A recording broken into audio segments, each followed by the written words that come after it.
Iiningwanima yopethimbo lyahugunina ku LNGY. Toyi etelwa esiku kehe ko YouTube ya The Aim Sisters. Ongulonene yo8. Omahunganeko omanene gomwa wetu. Kristus okwa kunkilila aalongwa ye kombinga yehanagulupo lya Yerusalemu nomadhidhiliko ngoka taga ka holoka tango kegaluko lyOmuna gomuntu. Ontopolwa 24 ayihe ya Mateus oyo ehunganeko linasha niiningwanima tayi etitha oshiningwanima shika. Nehanagulupo lya Yerusalemu olya longithwa okuholola ehanagulupo lyuuyuni lyahugunina nomulilo. Kristus kondundu ya Oliva okwa longekidha epangulo etilithi ndyoka lina okupala ondjila lye etiyali. Otamu ka uva omalugodhi noonkundana dhomalugodhi.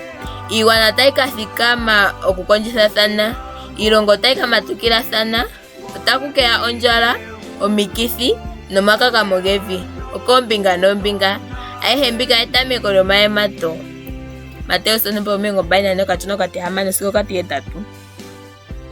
Omanga gamwe gomomahunganeko ngaka ga holoka pehanagulupo lya Yerusalemu ogena eyuliko enene momasiku gahugunina, omadhidhiliko momagulu.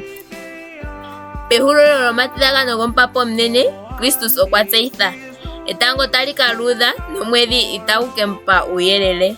Shalandulako, omwedhi otadhi ka gwako kegulu, nokwati, ilongeni omayele gomukwiyu, omushishi kutya othingo oyili popepi, oshona newo ngele tamu mono ayihe mbika, shitseni kutya okuli popepi poshelo.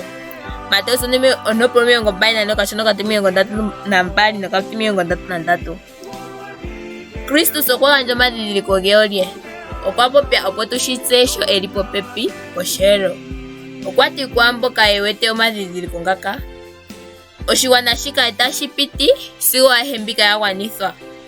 Omadhidhiliko ngaka oga holoka. Paife otushishi nawa kutya eyo lyOmuwa olili popepi. Omadhidhiliko gevi. Yesus okwa tumbula, otamu ka kala omadhidhiliko metango nomomwedhi nomoonyothi, niigwana kevi otayi ka lulilwa. Mboka taya ka mona omadhidhiliko ngaka geeli otaya ka tseya kutya ethimbo olili popepi poshelo.